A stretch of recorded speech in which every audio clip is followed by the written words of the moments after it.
ធុញទ្រាន់ហ៎ហ៎ធុញទ្រាន់នឹងខ្ញុំហ៎ហ៎ប្រាប់មក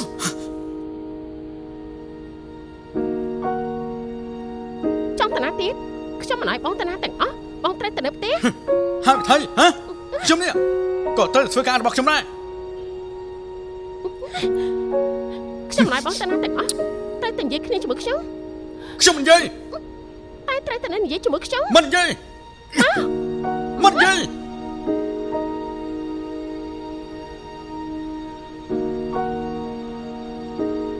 និយាយមិនចេះស្ដាប់គ្នារត់រឿងអ្នកនេះតោញ៉ាំអាហារពេលព្រឹកសិនទៅណាមុននឹងទៅសាលារៀនខ្ញុំបានរៀបចំរួចរាល់អស់ហើយមិនអីទេអូថ្ងៃនេះខ្ញុំមិនឲ្យបងទៅទេលើអត់អ៊ំជួយទៅប្រាប់បងណាឲ្យជូនខ្ញុំទៅសាលាផងតែជំរាបលោកម្ចាស់និងលោកស្រីធំសិនទៅមិនបាច់ទេអូគាត់កំពុងតែរវល់មិនបាច់ទៅរំខានពួកគាត់ទេនិយាយជាមួយខ្ញុំមិនដឹងរឿងសិនមកមិនចង់និយាយនិយាយមករត់រឿង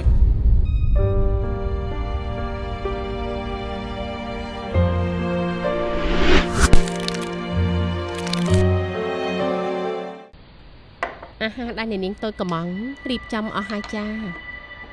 ខ្ញុំសង្ឃឹមថាលោកម្ចាស់និងលោកស្រីពេញចិត្តហើយអាចញ៉ាំអាហារជាមួយនឹងអ្នកនាងតាមអ្នកនាងសនំពរ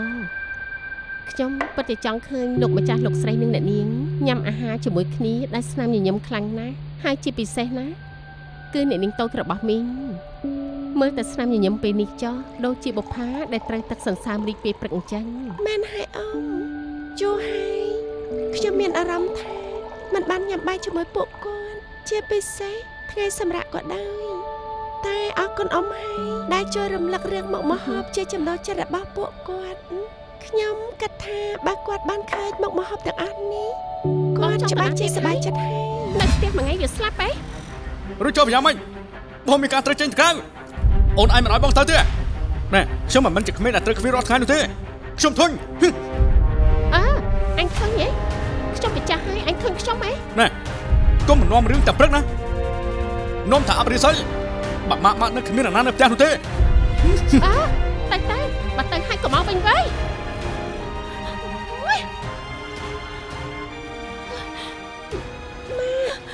ប៉ាប្រហែលជាទៅធ្វើការមែនហើយម៉ាក់កុំស្រែកដាក់គាត់បែបនេះម៉ាក់ញ៉ាំបាយជាមួយកូនទៅណាកូនបានប្រាប់ឲ្យអ៊ំសៃធ្វើម្ហូបដែលម៉ាក់ចូលចិត្តច្រើនណាស់ណាទៅធ្វើការមិនបានទេមីងណាឆាប់ហើយនេះចាក់មកជូនខ្ញុំទៅតាមលោកប្រុសភ្លីចាលោកស្រីក៏មិនឆាប់ដែរម៉ាក់នេះម៉ាក់អត់នៅញ៉ាំបាយជាមួយកូនទេថ្ងៃនេះគឺជាថ្ងៃអាទិត្យម៉ាក់កុំទៅតាមប៉ាមួយថ្ងៃបានទេនៅញ៉ាំបាយជាមួយកូនមួយថ្ងៃទៅណាម៉ាក់ណាអើយបើម៉ាក់មិនទៅតាមប៉ារបស់កូនទេប៉ារបស់កូននឹងច្បាស់ជាលួចមានស្រីនៅខាងក្រៅមិនខានទេលោកស្រីឡានរៀបចំរួចរាល់អស់ហើយលោកស្រីអរគុណមីងហើយនេះនឹកជួយញ៉ាំបាយកំដរកូនខ្ញុំផងណាម៉ាក់ទៅហើយមានការអីទូរស័ព្ទប្រាប់ម៉ាក់ឮទេត្រូវហើយខ្ញុំកំពុងតែមានបញ្ហាដែលចង់ប្រាប់ម៉ាក់ថាខ្ញុំចង់ញ៉ាំបាយជាមួយអ្នកទាំងពីរអេនេះ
អ្នកនាងតូចសូមចេញចុះទៅញ៉ាំបាយសិនតែណា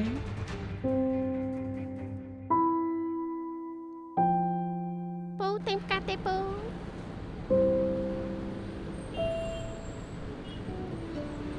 ពូចង់អត់ភួងឯងគឺ2000ពូណាចាស់2000ណែពូចាអរគុណឲ្យពូអរគុណ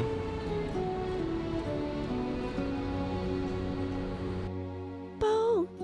តែផ្កាមួយកម្រងទៀតមកតើអ្នកនាងទិញតែធ្វើស្អី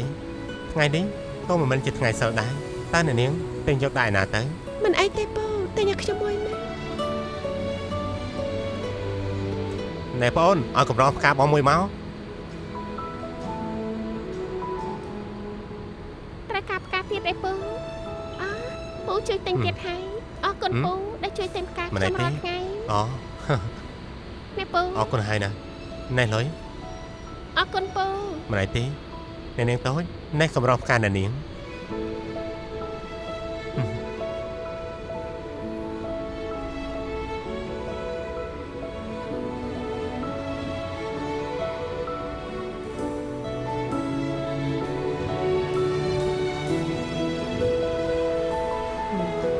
មកជូតមើលអកូន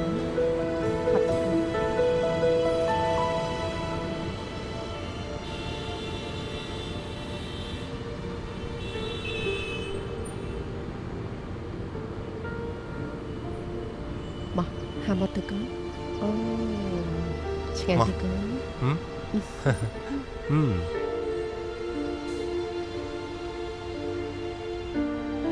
មើលទៅពួកគេមានក្តីសុខគេអាចញ៉ាំបាយជួបជុំគ្រួសារចំណែកខ្ញុំមានតែភាពឯកាខ្ញុំចង់ឲ្យប៉ាម៉ាក់មានពេលបែបនេះណា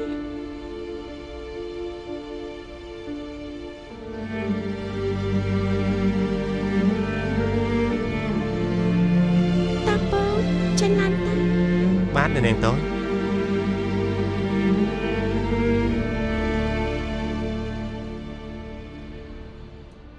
ណែយកមិញទៅណាហេតុអីបានចាំមកទេហើយខ្ញុំមានការងារដែលខ្ញុំត្រូវធ្វើនេះចង់ឲ្យខ្ញុំនេះឲ្យធុកថ្វាយគ្រប់ពេលតែមែនអត់ទេអត់ធុកនេះអញចាត់ទុកខ្ញុំជាខ្មោចមែនទេហ៎ត្រូវការឲ្យខ្ញុំនេះប្រាប់ឲ្យអស់ដែរអីរាល់ថ្ងៃនេះមានបើកភ្នែកមើលអត់មានមើលកញ្ចក់អត់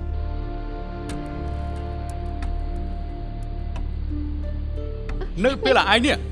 សុំឲ្យខ្ញុំនាំឯងទៅកម្មវិធីម្ដងហើយខ្ញុំនេះវាខ្មាស់គេខ្លាំងណាស់កុំមកយកលេខអសោះណាអញកុំស្មានថាខ្ញុំមិនដឹងថាឯងនេះចេញតែក្រៅមានស្រីអសោះណាកុំសម្ដីធំពេកណាម៉េចចាប់ទុកខ្ញុំជាខ្មោចទេ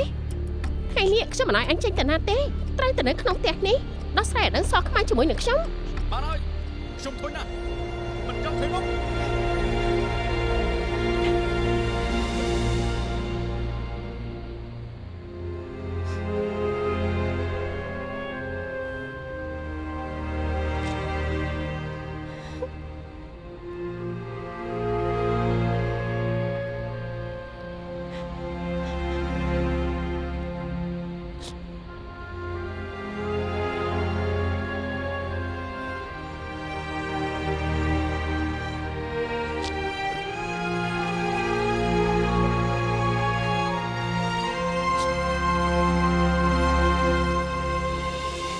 ជារៀងរាល់ព្រឹកខ្ញុំតែងតែចង់ឲ្យប៉ានឹងមកដាស់ខ្ញុំទៅរៀនខ្ញុំនៅតែចង់ខ្លាចជាកូនក្មេងថ្នាក់ទី1ជារៀងរហូតបែបនេះប៉ាម៉ាក់នឹងនៅតែស្រឡាញ់ខ្ញុំហើយមានពេលមកមើលថែខ្ញុំរាល់ថ្ងៃជប់ឡើងម៉ាក់នឹងប៉ានឹងនិទានរឿងឲ្យខ្ញុំស្ដាប់រហូតដល់ខ្ញុំកេងមកតែពេលនេះរូបភាពអត់ទាំងនោះវាគ្មានទៀតទេតែខ្ញុំត្រូវយករូបភាពអត់ទាំងនោះមកវិញដល់របៀបនេះរាល់ថ្ងៃ ពេលឆ្លប់ប្រកែកគ្នាខ្ញុំឡើងមានតម្លៃនៅក្នុងចិត្តអ្នកទាំងពីរដែលត្រូវបារម្ភទៀតហើយ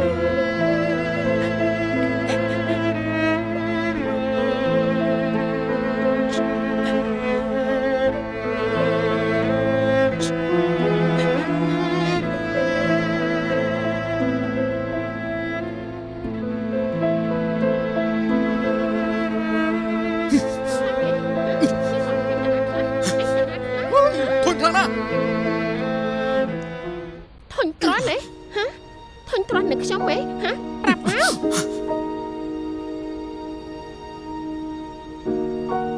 ចង់តាណាទៀតខ្ញុំមិនឲ្យបងតាណាទាំងអស់បងត្រូវទៅនៅផ្ទះអ្នកនេះតូចញ៉ាំអាហារពេលព្រឹកសិនទៅណាមុននឹងទៅសាលារៀនខ្ញុំបានរៀបចំរួចរាល់អស់ហើយ មិនអីទេអូនខ្ញុំឆ្អែតហើយ ថ្ងៃនេះខ្ញុំមិនឲ្យបងទៅទេលើអត់ អ៊ំជួយទៅប្រាប់បងម៉ែឲ្យជូនខ្ញុំទៅសាលាផង តែជំរាបលោកម្ចាស់និងលោកស្រីធំសិនទៅ មិនបាច់ទេអូនគាត់កំពុងតែរវល់មិនបាច់ទៅរំខានពួកគាត់ទេ និយាយជាមួយខ្ញុំមិនដឹងរឿងសិនមក មិនចង់និយាយ និយាយមករ កទៅរឿង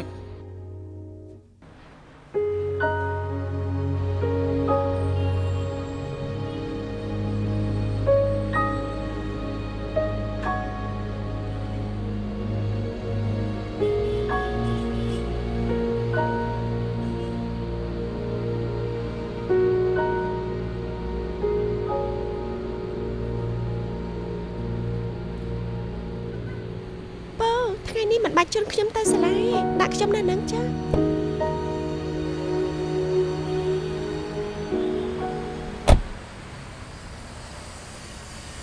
អ្នកលក់ផ្កាអ្នកនាងហៅខ្ញុំអ្នកនាងត្រូវការតែផ្កាម្លិះមែនទេ លក់យ៉ាងម៉េចដែរ មកផង2000 ឲ្យខ្ញុំមកផងមក អូលោកពូ បាទ លោកពូទេថ្ងៃនេះចម្លាច់ណាស់ចង់មកតែងខ្ញុំដែរតើ អ្នកនាងតោចូលទៅក្នុងឡានវិញទៅណាខ្ញុំបារម្ភណាស់នៅខាងក្រៅបែបនេះដូចជាមិនសូវល្អទេ ចាពូកាត់ថានៅក្នុងផ្ទះវាល្អខ្លាំងមែនឲ្យខ្ញុំមកផងមក នេះចា2000 នេះ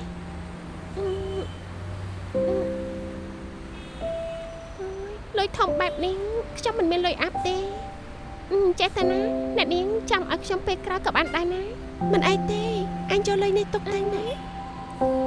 លុយនេះអាចជួយឲ្យអញមានសេចក្តីសុខអញអាចយកទៅទិញម្ហូបឆ្ងាញ់ញ៉ាំជុំជាមួយគ្រួសារឯងហើយសល់លុយខ្លះអញអាចយកទៅទិញសម្លៀកបំពាក់ថ្មីស្អាតយកមកពាក់ដូចគេណា អត់ទេគឺខ្ញុំមិនអាចទទួលលុយនេះបានទេព្រោះពុកម៉ែខ្ញុំប្រាប់ថាគឺខ្ញុំមិនអាចទទួលលុយដោយការមិនបញ្ចេញញើឈាមនៃការលក់ផ្កាម្លិះនេះទេ តែខ្ញុំអាណិតឯង អាណិតខ្ញុំសេចក្តីសុខអ្នកនាងឃើញខ្ញុំត្រង់ណាដែលដឹងថាខ្ញុំមានក្តីសុខនោះ ខ្ញុំឃើញអញស្លៀកសម្លៀកបំពាក់ចាស់ហើយឃើញអញហូបបាយជាមួយនឹងដៃហើយអាហារគ្មានសុខភាពទៀតផង តែរាល់ថ្ងៃនេះខ្ញុំមិនអាចពិបាកចិត្តនឹងរឿងគ្រប់យ៉ាងនេះទេខ្ញុំសប្បាយចិត្តដែលដើរលក់ផ្កាម្លិះសម្លៀកបំពាក់បែបនេះធ្វើឲ្យខ្ញុំមានក្តីសុខញ៉ាំបាយជាមួយនឹងដៃក៏ធ្វើឲ្យខ្ញុំសប្បាយចិត្តទោះបីជាពេលខ្លះខ្ញុំលក់មិនសូវដាច់ក៏ប៉ុន្តែខ្ញុំពេញចិត្តនឹងរស់នៅក្នុងជីវិតបែបនេះហើយពុកម៉ែខ្ញុំក៏គាត់មិនដែលស្ដីបន្ទោសឲ្យខ្ញុំដែរណា អញនិយាយពិតមែនណាធ្វើបែបនេះអាចឲ្យឯងមានក្តីសុខនិងសប្បាយចិត្ត វាជារបៀបនៃការសប្បាយចិត្តនឹងធ្វើឲ្យខ្ញុំមានក្តីសុខបែបខ្ញុំតើអ្វីជាសេចក្តីសុខដែលធ្វើឲ្យអ្នកនាងមានសេចក្តីសុខនោះ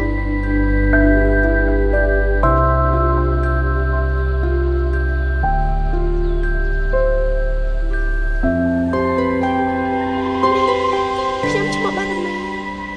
ខ្ញុំចង់រាប់អានឯង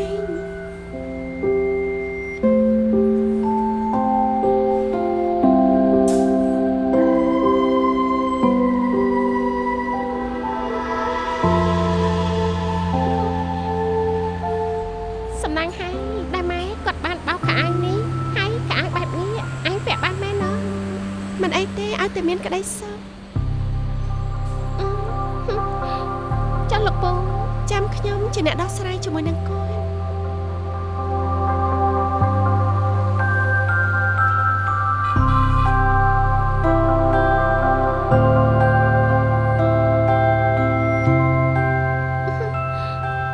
ចឹងថាឯងច្បាស់ជាដណ្ដើមមុខរបស់គ្នាជាមិនខានទេអ្នកនាងប្រាប់ហើយថាកុំឲ្យហៅខ្ញុំថាអ្នកនាងចឹងគឺជាមិត្តភក្តិនឹងគ្នាអញចាំអត់ចុះបើសិនជាអ្នកផ្ទះដឹងនោះគ្មានអ្នកណាបារម្ភពីខ្ញុំទេអញកំភៃជាដំបងប្រាប់ខ្ញុំមកថាយ៉ាងលក់នៅទីណាខ្លះហើយខ្ញុំត្រូវនិយាយថាយ៉ាងម៉េចឈប់សិនអញនិយាយម្ដងមួយយើងស្ដាប់មិនតាន់ទេ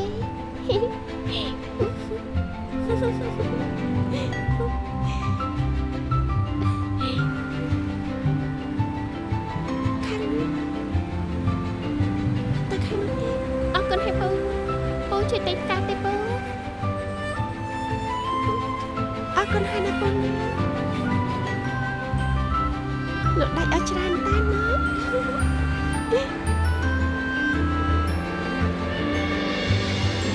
ពូជួយតែកាមកពងទេពូ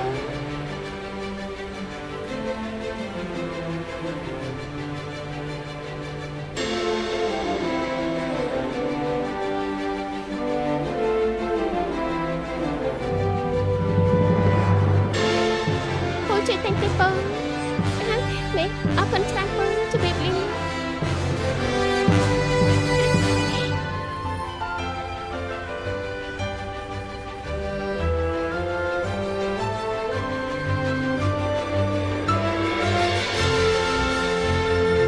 អត់អីអញពាក់អត់អីទេខ្ញុំទ្រាំក្តាំងបានអញពាក់តា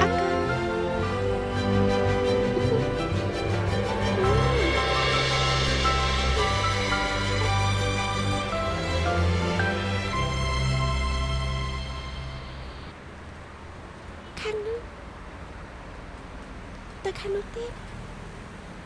ពូជួយតែកាទេពូ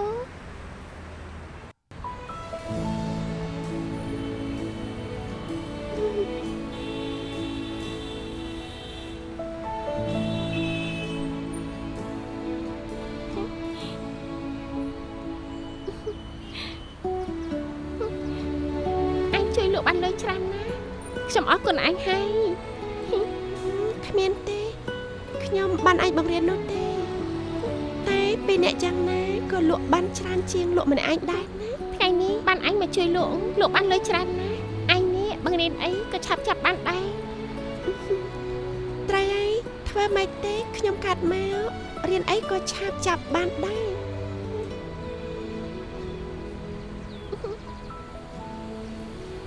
នេះខ្ញុំនិយាយអីខុសមែនទេបានជាឯងមានទឹកមុខបែបនេះមិនអីទេ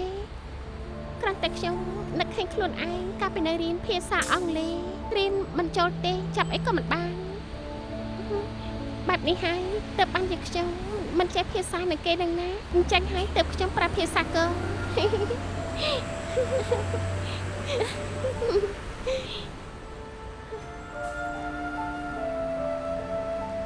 ខ្ញុំសុំទោសណាមកពីខ្ញុំមិនដឹងពីរឿងនេះហើយមិនអីទេណាចាំងហោចណាស់ក៏ខ្ញុំនៅរៀនសាលារដ្ឋមួយព្រឹកដែរដែលខ្ញុំអន់ភាសាហើយភាសាខ្មែរក៏ខ្ញុំមិនសូវពូកែដែរខ្ញុំរៀនមិនសូវចេះចាំទេមើលតែខ្ញុំនេះពូកែទៅលោកកាមកមុខទេមើលតែមនុស្សដូចខ្ញុំនេះណាទោះបីជាថាឃើញញញឹមរាល់ថ្ងៃនេះតែក៏មានរឿងមិនសប្បាយចិត្តនៅក្នុងចិត្តដែរដូចជាពេលខ្លះអញ្ចឹងយើងមិនមែនចេះតែជួបរឿងល្អគ្រប់ពេលនោះទេ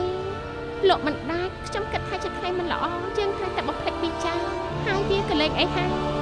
អញ្ចឹងហើយខ្ញុំគិតថាអញនេះគួរតែឧស្សាហ៍ញញឹមបន្តិចទៅធ្វើមកបែបនេះគឺបាត់ភាពស្រស់ស្អាតរបស់កញ្ញាបរមីអស់ហើយស្អាតឯអ្នកណាម៉ែ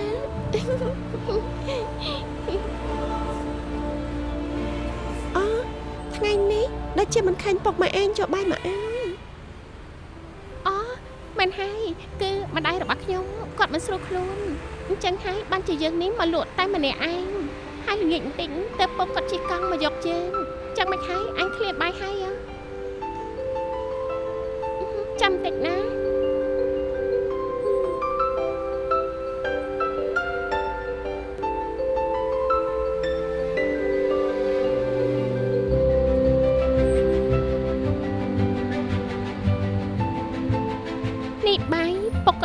ពីព្រឹកមិញអញឃ្លានអញញ៉ាំតែណា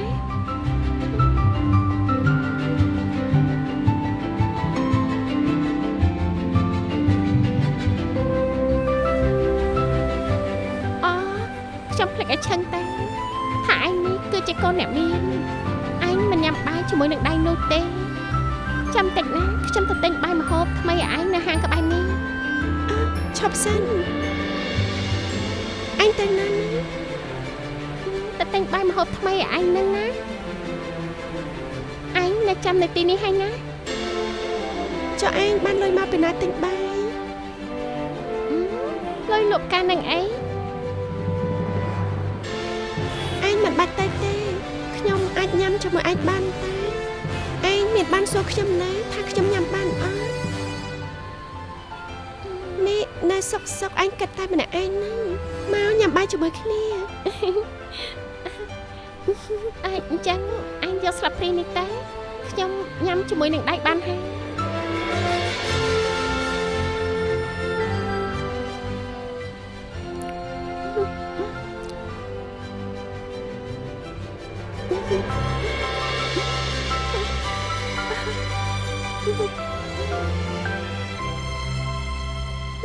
ហាម៉ាត់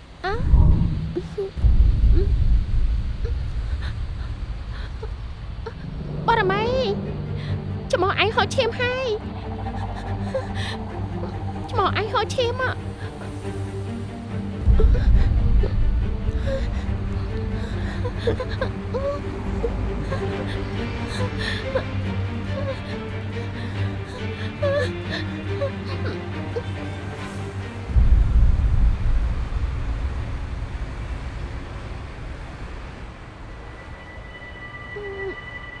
បរមីអញយ៉ាងម៉េចហើយគ្នាមិនអីទេប្រហែលមកពេលម៉េចក៏ដែរហើយតែមិញនេះខ្ញុំភ័យខ្លាំងណាស់ព្រោះឃើញអញហូរឈាមច្រើនពេកឯងដឹងចឹងទេគ្នាមិនអីទេកុំធ្វើមុខដូចជាខ្លួនឯងជាអ្នកខំមកខ្ញុំមានសម្ពាធពេលដែលឃើញឯងធ្វើមុខបែបនេះនោះបូនណាអ្នកនាងតោះចូលទៅក្នុងឡានវិញទៅណាលោកពូមកចាប់ពេលនេះល្អណាស់មិញនេះណាបរមីពូមកយកខ្ញុំមែនទេពូចាំបន្តិចណាបរមីអញទៅផ្ទះវិញចុះខ្ញុំមិនចង់ឲ្យឯងមិនអីទេអញកុំបារម្ភពីខ្ញុំអីសោះចាំថ្ងៃណាទំនេរខ្ញុំនឹងមកជួយលោកឯងទៀតណាមិនបាច់ទេគឺពុករបស់យើងគាត់មកយកយើងឥឡូវហើយយើងខ្លាចគាត់រកយើងអត់ឃើញអញ្ចឹងខ្ញុំទៅសិនហើយណាបរមីឈប់សិននេះខ្ញុំឲ្យផ្កាមកភួងនេះអញទុកតែណាអញទុកវាតាមខ្លួនណាអរគុណណា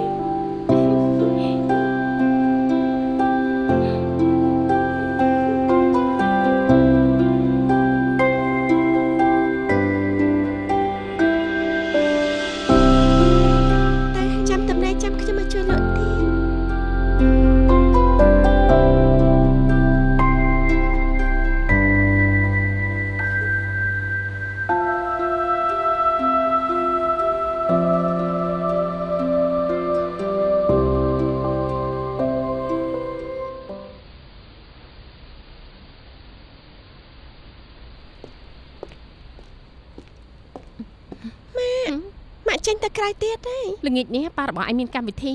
ដូច្នេះម៉ាក់ច្បាស់ជាត្រូវតាមហើយបើមិនតាមគឺមិនបានទេប៉ារបស់ឯងច្បាស់ជាមាននេះមាននោះជាសំខាន់ទេហើយអញជួយមើលមិនដែរម៉ាក់ស្លៀកពាក់អញ្ចឹងស្អាតបាត់ហើយនៅហើយប៉ាឯងច្បាស់ជាមិនថាម៉ាក់នឹងដូចខ្មោចទៀតទេត្រូវទេម៉ាក់តែម៉ាក់មិនអាចញ៉ាំបាយជាមួយកូនពេលល្ងាចទៀតទេណៃកូនឈួតទេ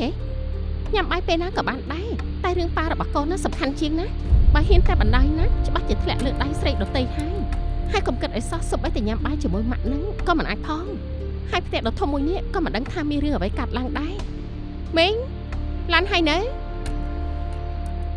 ចាស់លោកស្រីរួចរាល់អស់ហើយកំដរបរមីញ៉ាំបាយជាមួយផងហើយបើសិនជាយប់នេះខ្ញុំអត់មកទេណានៅមើលផ្ទះផងម៉ាក់ទៅហើយ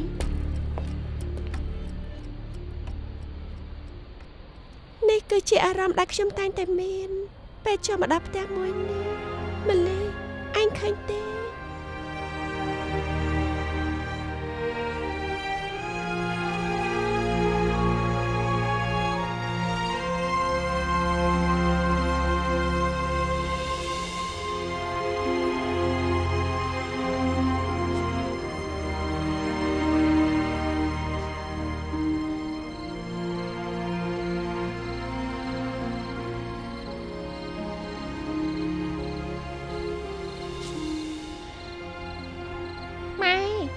មកវិញហើយឯកូន ម៉ែចាំមិនហើយនឹងម៉ែកូនបានទិញបបរចាំមកជូតម៉ែណាហើយម៉ែមិនខាយ ម៉ែគ្រាន់តែងងឹតមុខតែពុករបស់ឯងហ្នឹងណាចាចេមិនចង់ឲ្យម៉ែទៅលក់នាងម៉ែបារម្ភខ្លាំងណាស់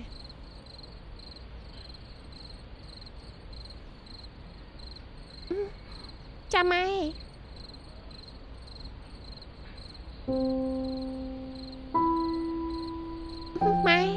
ខ្ញុំមានអីឯណាខ្ញុំនៅលក់ដាច់ទេហើយគ្រាន់តែខានរៀនមួយថ្ងៃវាមិនមែនជាបញ្ហាសម្រាប់កូនទេ ល្អណាស់កូនឲ្យតែប្រកែរហូតអញ្ចឹងទៅណា ចាម៉ែកូនស្រីរបស់ម៉ែត្រូវតែប្រកែអញ្ចឹងហើយ ប្រកែណាកូនមែនហើយ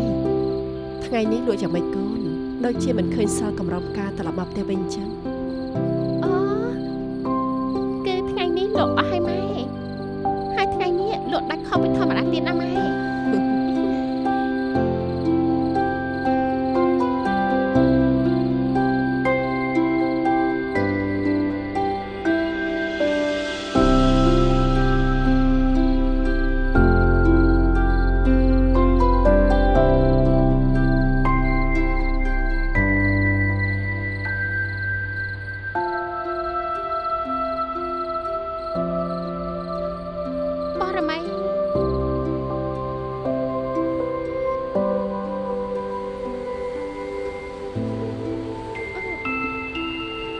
កុំចេះតែដាក់កបោផ្ដេសផ្ដាស់ណា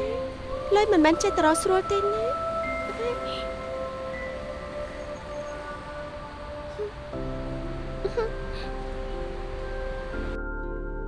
ហើយនេះកូនបានលុយទាំងអស់នេះមកពីណាកូន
មីងជួយមើលបរមីផងខ្ញុំមានការចេញទៅក្រៅ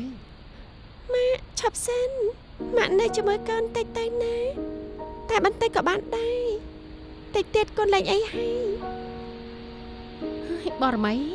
មិនអីទេកូនគ្រាន់តែក្តាច់ខ្លួនបន្តិចប៉ុណ្ណោះកុំធ្វើឲ្យកូនក្មេងមើលនៅជាមួយមីងនឹងហើយមីងចេះមើលថែកូនបានហើយឆាប់គេងទៅណាភ្ញាក់ឡើងកូននឹងលេងអីហើយមីងលោកម្ចាស់ទៅយូរណាស់ចាស់គាត់ទៅយូរហើយភ្លេចខ្លួនតែមកភ្លេចសោះបាត់សមល់តែម្ដង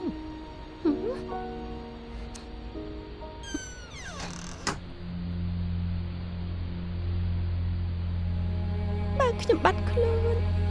ម៉ាក់តាមរកខ្ញុំដូចតាមប៉ាពេលនេះដែរទេ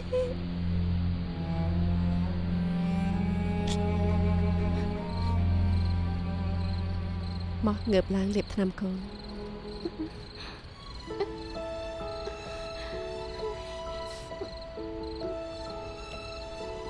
ម៉ែប្រាប់កូនហើយថាភ្លៀងដំបងអញ្ចឹងកុំឲ្យទៅលេងទឹកភ្លៀងកូនឯងនេះរឹងដូចពុកឯងអញ្ចឹងឥឡូវនេះ ผมចេះតែថាកូនកំពុងតែឈឺផង មិនអីទេប៉កពេលម៉ែធ្វើមកកុំឲ្យអញ្ចឹងណាគឺគួរឲ្យស្រឡាញ់ខ្លាំងណាស់ ពីរអ្នកហ្នឹងណាកុំនាំគ្នាញ៉ាស់ខ្ញុំពេកប្រយ័ត្នខ្ញុំឲ្យតែដេកហាលមួយទាំងពីរអ្នកឲ្យកូនហ្នឹងណា ឲ្យតែហ៊ានដេកបន្ទប់ម្នាក់ឯងណោះកូនណោះ តើខ្ញុំមានអីត្រូវខ្លាចនោះ បានហើយប៉កម៉ែញ៉ាស់គ្នាមើលតែខ្លួនឯងហ្នឹងកុំមុំកន្លោះអញ្ចឹងនេះ កូននេះខូចមែនឆាប់ជាណាកូនណា ចាប៉ក យ៉ាងម៉េចហ្នឹងហ៎នេះគឺជាកូននេះជាក្មេងស្រីដែលកូននិយាយមែនទេ បរមីបរមី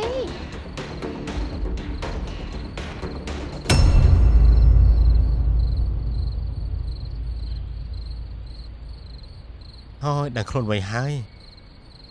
ក ុំតន់ប្រញាប់ក្រោកអីក្មួយសងំកេងទៀតទៅណាខ្ញុំមិនអីទេមីង ហេតុអីឯងស្គាល់ផ្ទះរបស់យើងហើយឯងមកដល់របៀបណាហ្នឹងឯងមកទាំងឈឺបែបនេះហ៎ មកពីខ្ញុំមិនចង់ទៅផ្ទះនោះទៀតទេខ្ញុំអាចសុំស្នាក់នៅទីនេះបានទេ មិនបានទេចាប់មកមានរឿងអីកាត់ឡើងនោះតែខ្ញុំធ្វើយ៉ាងម៉េចម៉ែជួនបរមីទៅផ្ទះវិញទៅ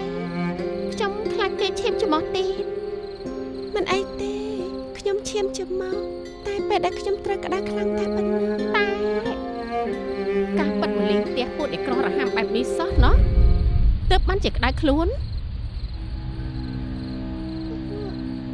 ម៉ែ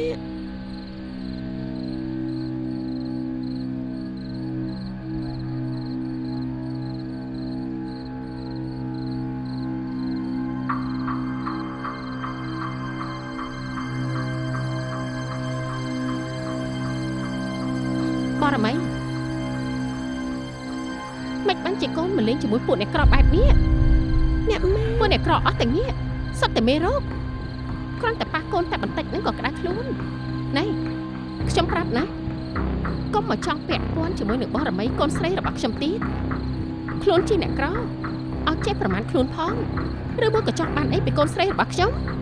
អ្នកម៉ែ នៅស្ងៀមណាស់បរមីម៉ាក់មិនតន់រករឿងអញផងមកកាត់កោកាត់ភ្លៀងមករកពួកអ្នកក្រអស់ទាំងនេះហ៎នេះបបារបស់កូនដឹងគេច្បាស់ជាខឹងស្លាប់ជាមិនខានទេមើលពួកគេចុះខោមិនខោអាវមិនអាវហើយនៅហ៊ានឲ្យកូនយើងដណ្ដប់ភួយដែលកណ្ដុលជក់អាចដាក់ទៀតខ្ញុំសុំប្រាប់ណាឈប់ពាក់ព័ន្ធជាមួយកូនស្រីយើងដាច់ខាតអ្នកនាងតូចអ្នកនាងតូច ណែ បរមីបរមីកូន អ្នកនាងតូចកាស្អីអ្នកនាងតូចហេតុអីអ្នកទាំងពីរដែលជាអាណាព្យាបាលនេះបណ្ដោយឲ្យអ្នកជំងឺធ្លាក់ដល់ដំណាក់កាលនេះ ខ្ញុំសុំទោសលោកគ្រូពេទ្យតើមានវិធីសាស្ត្រអ្វីដែលអាចជួយកូនស្រីរបស់ខ្ញុំបានទេកន្លងមកខ្ញុំមិនបានយកចិត្តទុកដាក់ជាមួយនឹងកូនស្រីរបស់ខ្ញុំទេ មែនហើយលោកគ្រូពេទ្យខ្ញុំសូមវល់យកជីវិតរបស់ខ្ញុំទៅបដូរក៏បានដែរណាលោកគ្រូអូនសម័យឲ្យបងសុំទោសណាបងឈប់ដើរលេងជប់ប្រលប់ទៀតហើយអូនជួយរកវិធីសាស្ត្រយ៉ាងណាឲ្យកូនជឿគេដឹងខ្លួនវិញទៅណាអូន លោកគ្រូពេទ្យជួយកូនស្រីខ្ញុំផងតើ ខ្ញុំមិនហ៊ានធានាថាជួយអ្វីៗបានច្រើនទេតែខ្ញុំត្រូវការអ្នកទាំងអស់គ្នាជាកម្លាំងបន្ថែម លោកគ្រូពេទ្យមានប្រសាសន៍ថាម៉េចខ្ញុំដូចជាអត់យល់ទេ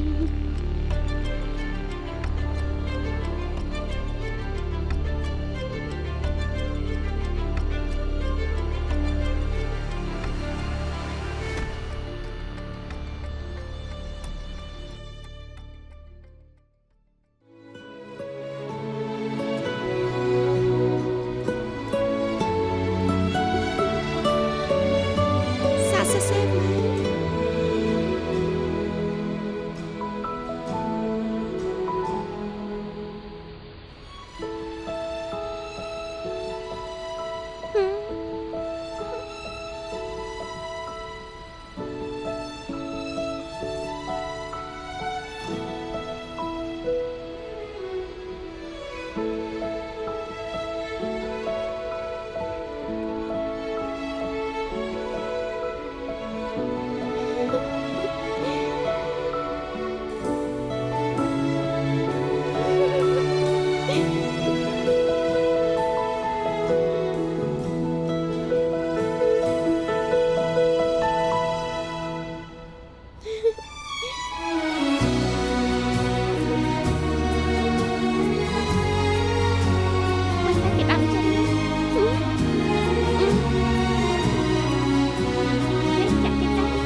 មានថ្នាំអ្វីដែលស័ក្តិសិទ្ធិសម្រាប់ពួកគេជាងកម្លាំងចិត្តនៅក្នុងគ្រួសារនោះទេ